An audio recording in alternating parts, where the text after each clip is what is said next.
Alright, Garuda King here with the first video in the series of videos on the raw and untold story of finding Rachel Tripp. Before we get into Rachel's story, her story actually begins before she even goes missing. Before she even decides to go to Hidden Lake Lookout alone on her birthday.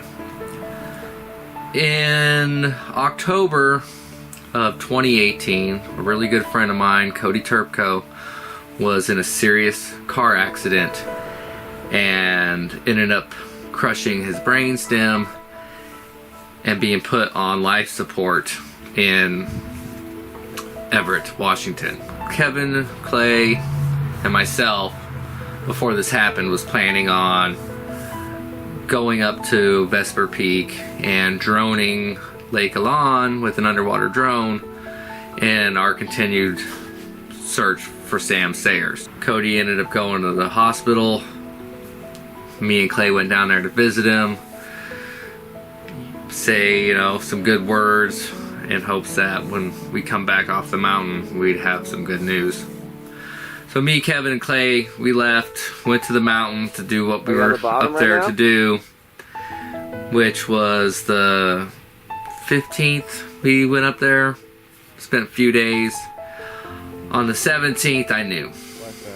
I knew on October 17th that my good friend, Cody, passed away. That he was no longer on this plane.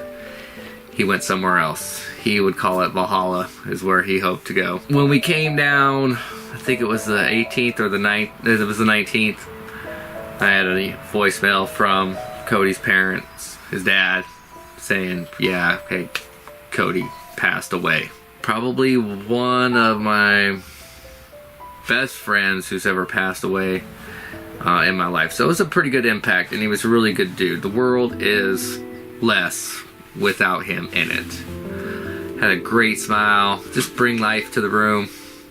Great guy.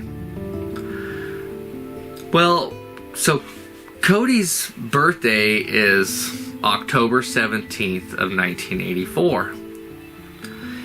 His death day is October 17th of 2018. October 17th of 2019 is also Rachel Tripp's birthday. And when that day was coming around, it was Cody's first year off of this earth. And I was planning on doing something to commemorate the first year of his passing. And what my plan was to go to a lookout and go up there and spend a couple days being on the top of a mountain to talk to my friend. Before October 17th came around in September of 2019, me, Kevin, and Clay was up on the north side of Sperry searching for Sam up there. And we did a 4-day search. We stayed down in the valley and then worked up the sides of the valley, mainly just all rock face, cliffs, things like that. Treacherous terrain. And it was the first dusting of snow on the mountains, the first winter dusting up high. As you can see in these pictures, that there is fresh snow. With the temperatures dropping and being able to keep our hands from going numb while climbing rock, we abandoned our search and went back home. I think that was September 30th when we were up there. So for the next few weeks, I'm planning my October 17th commemorative trip. And it's something I always do is weather reports. The weather up here can change drastically. So I was looking at the weather reports from NOAA, and it looked like, yeah, it's going to be the first major winter storm of the season. And I didn't want to go and get snowed into a lookout or snowed into a spot where I couldn't get out for days. So instead I abandoned going up. I ended up buying this really nice Top Knives Silent Hero knife and did a whole bunch of custom work on it in Viking style because he was really big into the Viking culture, and did that instead. Well, a few days after, Clay called me up and said that he was up at the local establishment and met a gal and some family who told him that their daughter was missing on Hidden Lake Lookout. Clay gave his number to him and kind of told him what we did, what we do and what we did in the Sam Sayers case, and asked, told him if you need any assistance, just reach out to us. Never heard from Rachel's mom, even to this day. Still never heard anything from that woman. And that's fine. So we kind of kept our ear to the street on what was transpiring. We'd go up and, see if they were up there searching or if they weren't, and just trying to get as much information as possible. Well, one day, me and Clay went up there. I think it was October 20, and went up there and searched for the day.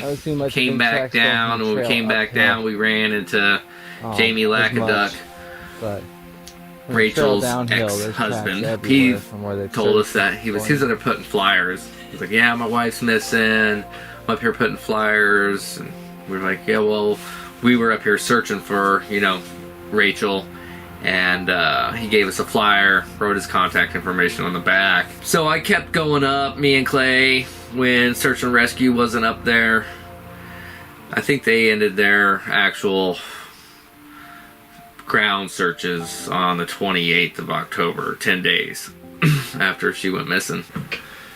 In the end of October, Carrie McKay, who started following me from the Sam Sayers search, reached out to me and offering to come out and help search. At that time we were in contact with Jamie, but hadn't met Brad yet. Carrie came over, I think it was the 27th, to come search. She brought a good group of her friends, stayed over here in Marble Mount, and we searched for a few days. It was on November 1st, I went up there and did a solo search. Went up to Sibley Peak Saddle and noticed something fairly peculiar a ways away on the mountainside. And as you can see, there's a video on that and some pictures of what I saw.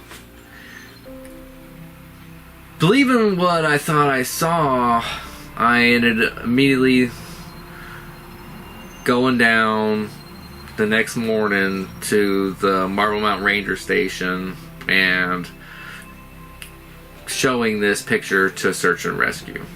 So November 2nd, I went there, and the family was there. It was the first time I met Brad, his girlfriend Nicole, their pastor Jamie was there, and a couple other people were there, and told the sheriff deputy what I was doing and what I seen, and showed him a picture that I took through my binocular, and he was very intrigued.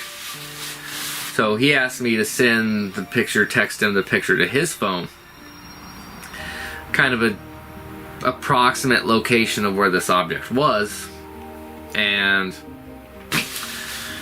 go from there. Well, while he was off doing that, Brad invited me over to the cabin they were staying in to get to know each other. So we ended up going to the cabin. We're in there for a good 10-15 minutes talking, and the sheriff deputy comes in. And once he comes in, he asks me to leave the room. Now, when the sheriff deputy asked me to step out, Brad responded. And remember, I've only known this guy for 10 minutes. Maybe 15 by now. Anything you have to say to us, you could say in front of him.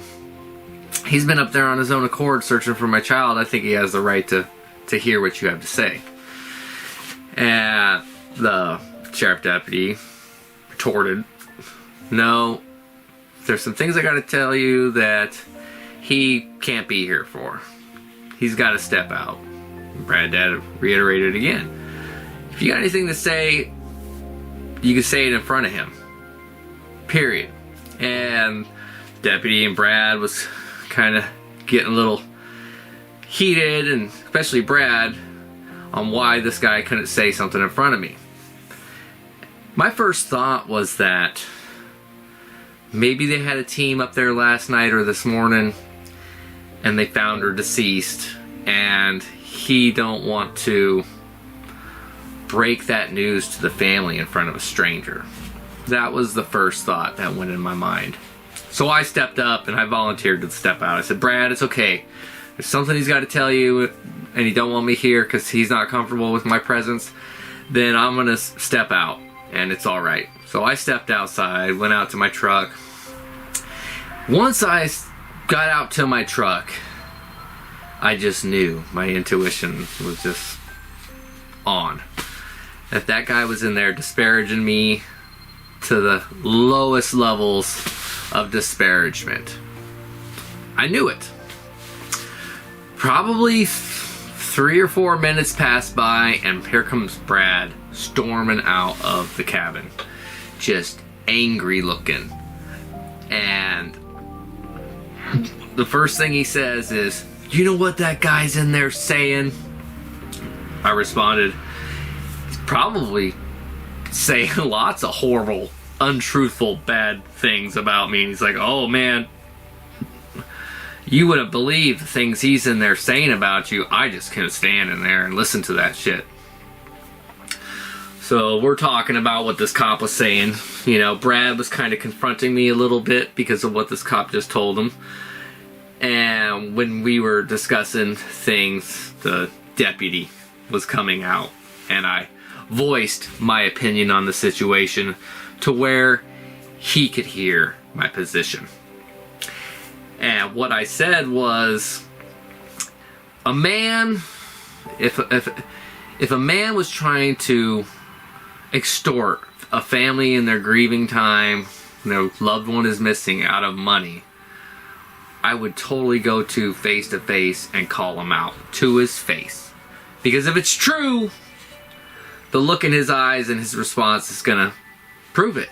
And if it's not true, then no harm, no foul.